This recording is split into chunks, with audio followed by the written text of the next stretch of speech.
하나님의 크신 사랑으로 인하여 여러분 마음속에 기쁨과 평강이 흘러넘치기를 바랍니다. 오늘 드릴 말씀의 제목은 참으로 행복한 인생. 참으로 행복한 인생은 어떤 인생인가? 그런 제목으로 말씀을 드리겠습니다. 런던의 신문 중에 타임즈라는 신문이 있는데 그 신문에 이런 질문이 나왔어요. 가장 행복한 사람은 누구인가? 라는 설문이 나왔는데 그때 1등, 2등, 3등 한 대답이 있었습니다. 1등 한 대답은 바닷가에서 모래성을 막 완성한 아이, 그 아이가 가장 행복한 아이라고 했습니다. 두 번째는 아기를 목욕시키고 나서 이제 아기의 눈동자를 바라보는 어머니, 그분이 두 번째로 행복한 사람이라 했습니다. 3등은 누구냐? 멋진 작품을 완성한 다음에 이제 손을 놓아버리는 예술가가 세 번째 행복한 사람이라고 했습니다. 이렇게 대답을 했던 사람들의 공통점이 뭐냐? 행복은 일상생활 속에 있다는 것입니다. 일상생활 속에 아주 작은 일을 그냥 지나치지 않고 작은 일 속에서 작은 기쁨을 잘 찾아내는 사람, 그 사람이 가장 행복한 사람이라는 것입니다. 행복은 어떤 큰 것이나 어떤 특별한 것에 있는 것이 아니고 일상생활 속에 작은 삶 속에 큰 의미와 큰 가치를 발견하고 기뻐하는 것이 행복이다, 그렇게 말합니다. 그러므로 세상에서 불행한 사람은 어떤 사람이냐? 불행한 사람은 복을 받지 못한 사람이 아니라는 것입니다. 왜냐하면 복을 받지 못한 사람은 한 명도 없어요. 다 복을 받았어요. 어떤 복을 받았습니까? 숨을 쉴 수 있다는 것, 그것이 큰 복입니다. 여러분, 병 중에 가장 무서운 병이 뭔지 압니까? 숨을 못 쉬는 병이야. 가장 불행합니다. 그 숨을 잘 쉴 수 있다는 것 참 큰 복입니다. 걸을 수 있다는 것 엄청난 복입니다. 못 걷는 사람 꽉 찼어요. 그리고 살아있는 그 자체가 큰 복입니다. 여러분, 병이 들어서 눈이 없는 사람이 눈을 하나 갈아 넣는데 돈이 얼마 드는지 압니까? 1억 들어요. 양쪽 눈 2개 갈면 2억이 들어요. 심장이 이상해서 심장을 바꾸는 사람이 있어. 심장 바꾸면 5억이 든다. 5억. 그러므로 건강한 사람은 벌써 51억을 먹고 들어가는 거야. 몸이 건강한 사람은 재산이 51억이야. 그러므로 불행한 사람은 복을 받지 못한 사람이 아니고 복이 뭔지를 모르는 사람이 불행한 사람이라는 것입니다. 행복이 뭔지 모르기 때문에 불행해진다는 것입니다. 행복은 물질이나 지식이나 지위와 같은 어떤 특별한 조건이나 우리가 처한 어떤 특별한 환경에 있는 것이 아니라는 것입니다. 돈 한 푼 없어도 행복한 사람은 꽉 찼습니다. 돈 하나 없어도 다 하나님으로 만족한 사람, 돈이 저절로 들어가요. 그러므로 행복한 사람은 어디에 있어도 행복하고 불행한 사람은 또 어디에 있어도 불행하다는 것입니다. 행복한 사람은 어떤 환경이나 어떤 조건 속에 있어도 행복하다는 것입니다. 환경과 조건을 초월해서 나는 항상 행복하다. 나는 항상 감사한다. 그런 사람이라야 진짜 행복한 사람이라 그런 말입니다. 그러므로 행복은 지금 내가 가지고 있고 지금 내가 누리고 있는 것, 그것의 가치를 충분히 알고 소중하게 여기는 데 있다는 것입니다. 이 골짜기를 올라가면서 나는 행복하다. 참 상쾌한 공기다. 그 사람 행복하다. 그렇지 못하면 충분히 갖고 있으면서도 그것을 가치 있게 여기지도 않고 소중하게 여기지도 못한다면 그 사람은 불행한 사람이라는 것입니다. 이삭과 리브가 부부가 결혼했습니다. 결혼한 지 20년 만에. 이삭은 40살에 결혼했는데 20년 동안 기도해도 자녀가 없었어요. 60이 되어서 드디어 아이를 낳았는데 쌍둥이를 낳았어요. 그 쌍둥이 이름이 에서와 야곱입니다.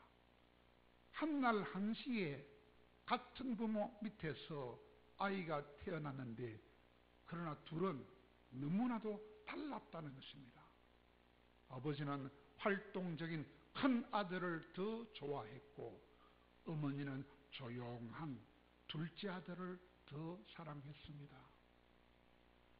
그들은 쌍둥이 형제이지만 둘 다가 똑같이 아버지 유업을 이어받을 수는 없었습니다. 아버지 유산을 물려받는 것은 보통 큰아들 몫입니다. 장자가 물려받아요. 장자는 보통 밑에 있는 동생들보다 2배나 되는 재산을 물려받게 됩니다.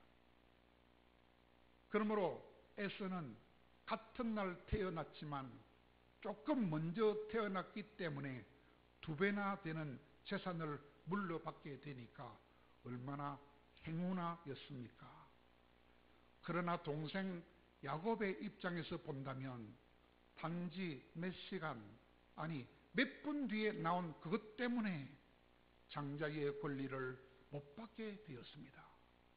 그러므로 동생 야곱한테는 그 일이 얼마나 안타까운 일이겠습니까?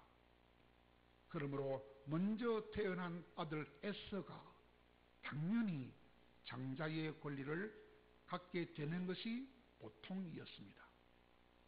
그렇다면 여러분, 장자권이란 도대체 얼마나 큰 복을 받을 수 있는 권리가 장자권일까요? 첫째로는 최소한 동생보다는 2배나 되는 물질을 받을 수 있는 것이 첫 번째 축복이라 할 수 있습니다. 두 번째는 아버지의 후계자가 됩니다. 아버지가 왕이라면 첫째 아들은 왕권을 물려받습니다. 왜냐하면 역대하 21장 3절에 보면 그런 내용이 나옵니다. 거기에 아버지, 즉 여호사밧이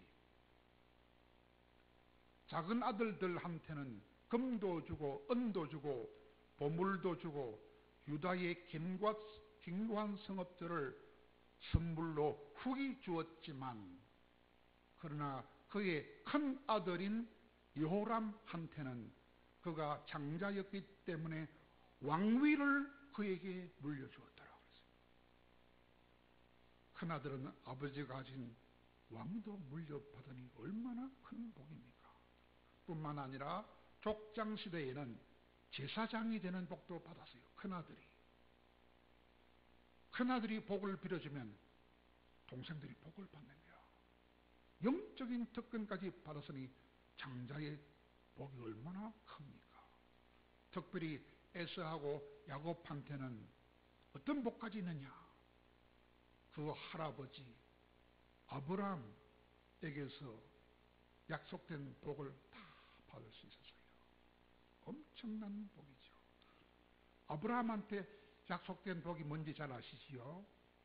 그것은 큰 민족을 이루는 복입니다. 그래서 세상의 모든 족속이 그를 통해서 복을 받게 되는 복을 받을 수 있는 것이지요.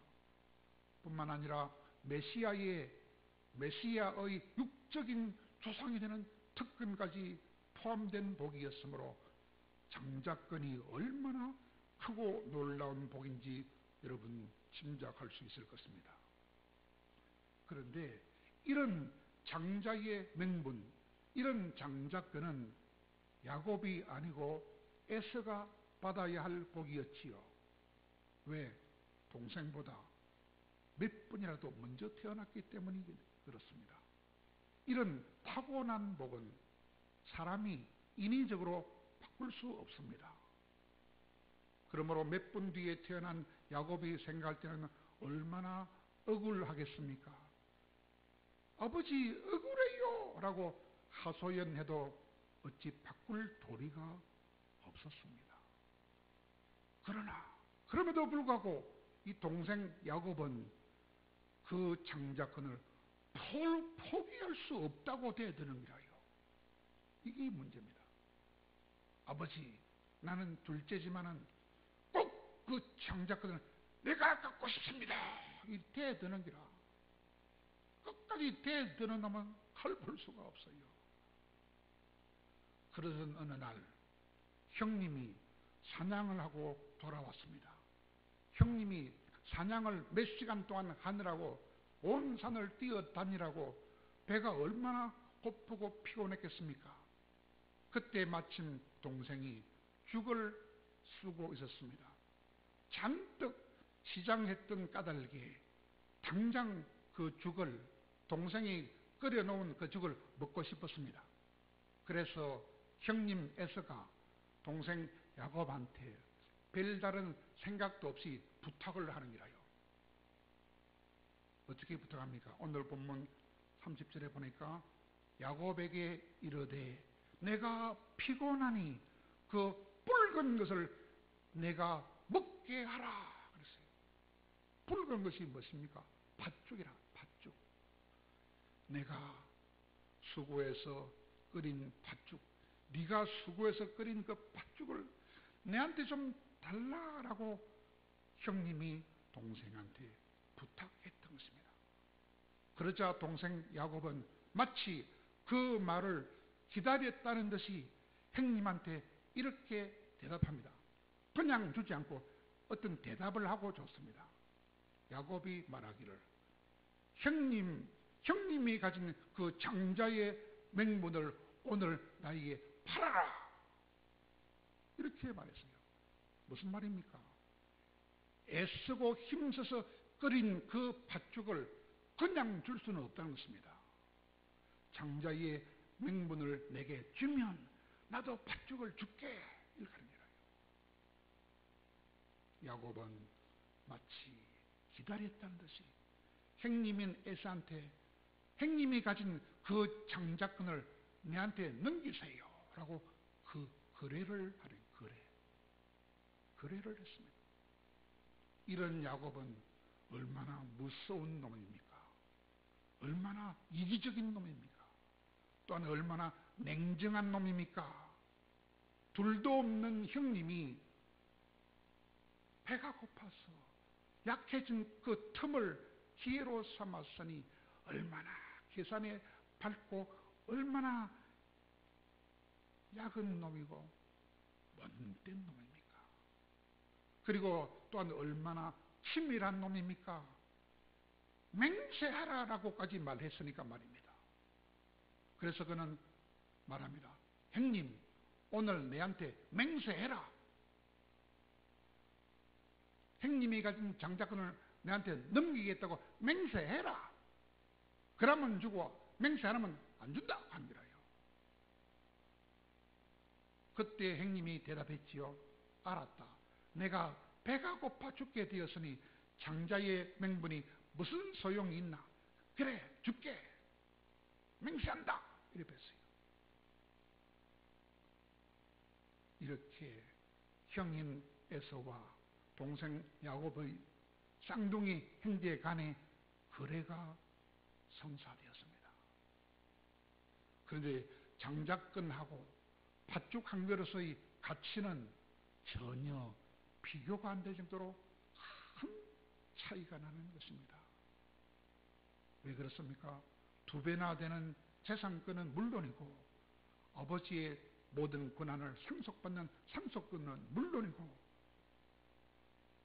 믿음의 조상인 아브라함이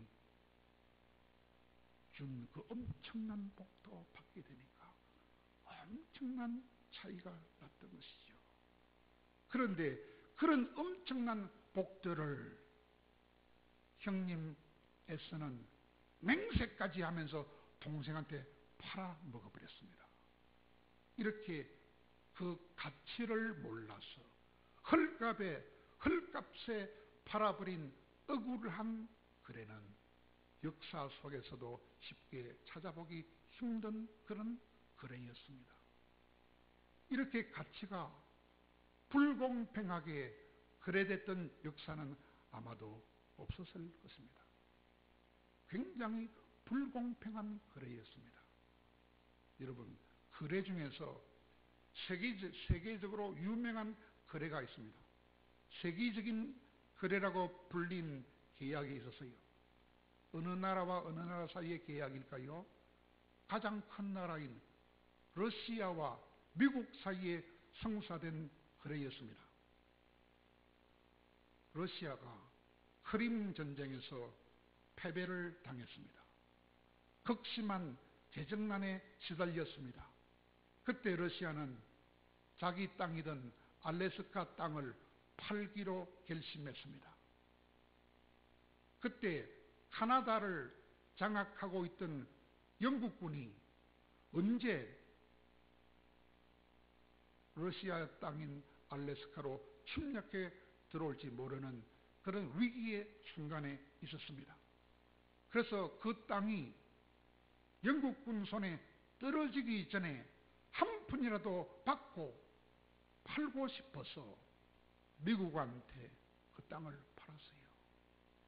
미국의 본토의 5분의 1이나 되는 그 큰 땅을 단돈 720만 달러에 팔았어요. 그런데 쓸모없는 땅이라고 헐값에 팔았던 그 땅에서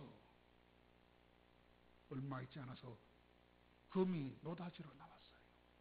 금광이 발견되었습니다. 그래서 알래스카는 일약 황금의 땅으로 떠올랐습니다. 얼마나 그때 러시아가 억울했겠습니까? 또 그 땅을 매입한 지 100년 되는 해에는 그 규모가 북미 최대 매장량을 자랑하는 검은 황금, 즉 석유를 발견하게 되었어요. 얼마나 매장량이 많았는지 북미 최대의 매장량을 자랑하는 엄청난 석유가 매장되어 있는 것이 발견되었어요. 그거를 생각할 때 러시아는 얼마나 억울했겠습니까? 뿐만 아니라 그 알래스카 땅은 지정학적인 가치로 볼 때도 엄청난 군사적인 가치도 가진 땅이었습니다. 그런데 그 큰 땅을 단지 720만 달러에 구입을 했으니 미국은 얼마나 엄청난 이익을 얻은 것입니까? 그래서 이것을 세계적인 거래라고 말합니다. 그러나 야곱과 에서 사이에서 이루어진 그 거래는 그 알래스카의 거래보다도 훨씬 더 큰 역사적인 거래라고 하는 것입니다. 에서는 너무나 큰 것을 내어주었고 동생 야곱은 너무나 큰 것을 얻었기 때문입니다. 에서는 이렇게 팥죽 한 그릇에 그렇게도 소중한 장자권을 다 내어줘 버렸던 것입니다. 왜 이런 일이 일어났을까요? 에서가 귀중한 축복을 너무나 귀중한 축복을 대수롭게 여겼기 때문입니다. 에서가 장자권에는 전혀 관심도 없었기 때문입니다. 대수롭게 여기지 않았기 때문입니다. 그러므로 그런 어처구니 없는 거래를 한 것입니다. 그러므로 성경은 말합니다. 오늘 본문 34절에서 말합니다. 에서가 장자의 명분을 가볍게 여겼습니다. 그것은 얼마나 큰 실수며 얼마나 어리석은 일이었습니까? 그러므로 에서는 어리석은 사람, 경솔한 사람의 대표자가 되었습니다. 에서 같은 놈이다. 이 말은 어리석은 놈이다. 경솔한 놈이다. 반면에 야곱은 장자권을 너무나 소중하게 생각한 나머지 형님이 약해진 틈을 타서 거래를 성사시킨 아주 비열하고도 약삭빠른 사람이 되었습니다. 그런데 성경은 그런 약삭빠르고 비열한 야곱의 잘못을 언급하기보다는 형님 에서의 경솔함과 어리석음이라는 잘못을 더 지적하고 있습니다. 물론 비열함도 흠이 되기는 되지만 그러나 인생의 가장 큰 흠이 무엇입니까? 인생의 가장 큰 흠은 하나님이 주시기 원하시는 축복을 업신여기는 그 흠이 가장 큰 흠입니다. 다시 말하면 하나님이 우리에게 주시기 원하시는 정말로 소중한 가치에 대해서 우리의 모든 삶의 가치를 두지 않는다는 것입니다. 그것이야말로 가장 어리석은 짓이라는 것입니다. 그런 사람들은 반드시 인생을 망치게 되며 그런 사람은 장차 후회 막급한 삶을 살게 된다는 것입니다. 뭐 하는 사람? 하나님이 우리에게 주시기 원하는 귀한 축복을 정한히 여기는 사람. 그런 사람은 인생을 망치며 후회 막급한 삶을 산다는 것입니다. 사랑하는 여러분, 우리는 지금 누리고 있는 것들을 하나님이 주신 복이라고 알고 감사해야 합니다. 하나님 오늘도 숨을 쉴 수 있게 해주셔서 감사합니다. 오늘도 저 계단을 걸어올 수 있게 해주셔서 감사합니다. 하나님, 내가 살아있는 것만 해도 감사합니다. 그리해야 지금 우리가 가진 것으로 만족할 수 있고 지금 우리가 가진 것으로 기뻐할 수 있고 지금 우리가 가진 것으로 비록 작은 것이라도 그것으로 우리는 행복을 누릴 수 있기 때문입니다. 어쩌면 진주에서 우리 교회가 가장 행복한 교회인지도 모릅니다.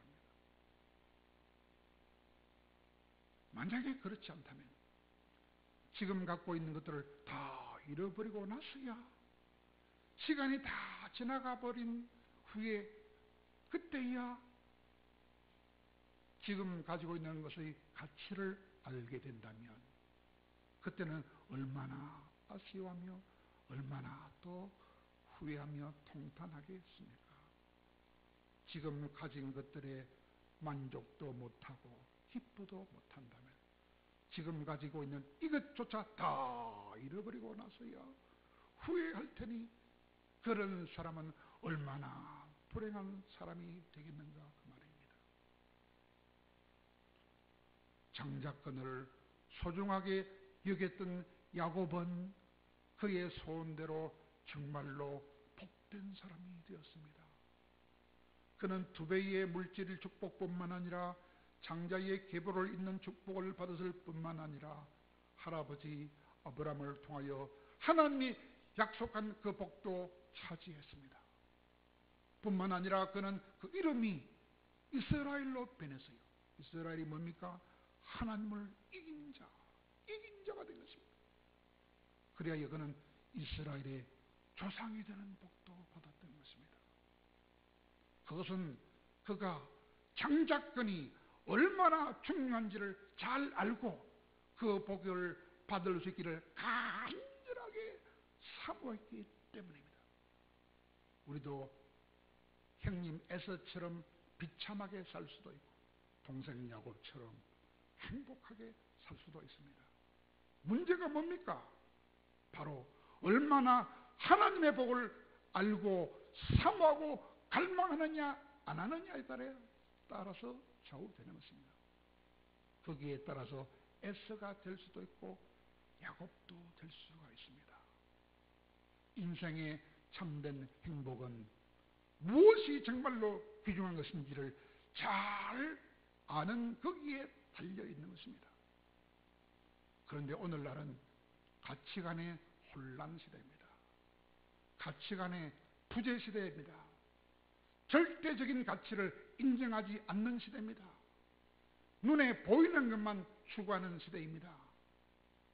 무엇이 진짜 중요한 것인지를 에서처럼 깊이 생각하기를 싫어하는 시대를 살고 있습니다.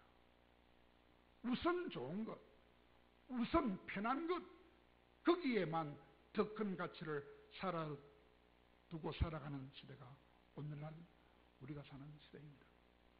그러므로 가치의 왜곡과 가치의 부재 속에서 살아가는 시대가 이 마지막 시대임을 잘 아시기를 바랍니다. 그러나 우리는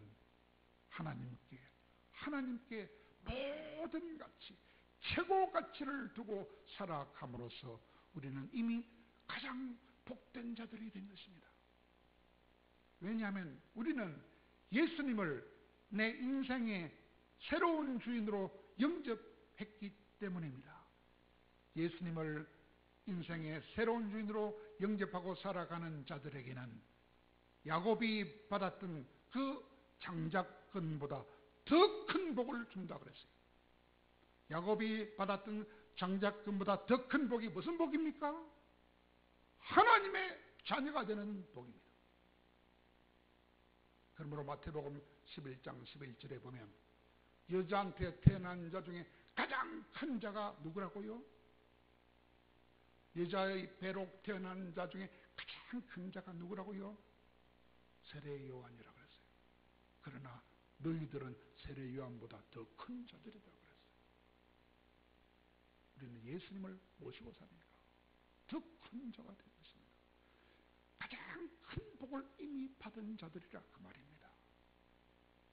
그런 예수님을 영접하고 살아가는 자들에게는 어떤 복을 주느냐? 7가지나 되는 엄청난 복을 주었어요. 하나님의 자녀한테 주신 7가지 큰 권세, 그거를 우리는 이미 받았어요. 첫째가 무엇입니까? 천국권이요. 천국권. 아버지 주세요 하면 다 줘요. 천국권. 마태복음 7장 7절. 두 번째는 상속권. 로마서 8장 17절. 세 번째, 치유할 수 있는 권세. 죽은 자도 기도하면 살려낼 수 있는 권세. 치유권. 마태복음 10장 8절. 큰 부자가 되는 권세. 거부권. 신명기 8장 18절. 명령할 수 있는 것에 예수 이름으로 명령하면 다 들어준다고 했어요. 명령권. 요한복음 14장 14절. 최고의 명예를 누릴 수 있는 권세. 요한복음 10장 35절. 최고의 명예가 뭡니까? 왕이시여가 아니라 신이시여. 하나님이 우리를 신으로 인정해 주셨어요. 신의 아들이니 니도 신으로 내가 불러주겠다. 최고의 명예권입니다. 마지막은 최고의 영광을 누릴 수 있는 권리. 계시록 20장 4절. 최고의 영광이 뭡니까? 주님과 더불어 영원토록 왕권을 누리게 되는 거예요. 이런 7가지 큰 권세를 받고서 그것을 믿음으로 기뻐하고 즐거워하며 날마다 행복을 누리는 자들이 바로 가장 행복한 자들이 아니겠습니까? 그러므로 이런 권세와 축복을 모르고 살면, 또한 그것을 가볍게 여기면 살면 우리는 야곱이 되지 못하고 에서처럼 비참하게 되는 것입니다. 그것을 모르면 비참해져요. 가볍게 여기면 비참해져요. 그러나 정말로 귀하게 여기며 늘 감사하며 늘 권세를 삼하며 권세를 활용하며 그 권세를 잘 지켜 나가야 하겠습니다. 왜냐하면 사탄이 지금도 우리에게 팥죽 한 그릇을 내밀면서 그래 하자. 오늘 교회 한 번 빠지면 10만 원 줄게. 너 들어가자. 그래 합니다. 수요일 밤인데 한 번만 빼먹어라. 10만 원 줄게. 마귀가 그래 합니다. 넘어가면 에서처럼 비참해집니다. 그러나 야곱처럼 나는 절대 안 된다. 하나님께 최고 가치를 둔다. 하나님께 예배하는데 나는 목숨을 걸었다. 그런 사람들은 최고의 축복을 날마다 누릴 수 있습니다. 그러므로 우리 하나님이 주신 그 엄청난 권세와 축복을 잘 아시고 확실히 믿으시고 권세를 누릴 수 있기를 사모하시고 권세를 잘 지켜서 참으로 복되고 참으로 가장 행복한 인생을 살아갈 수 있는 귀한 믿음의 성도들이 다 될 수 있기를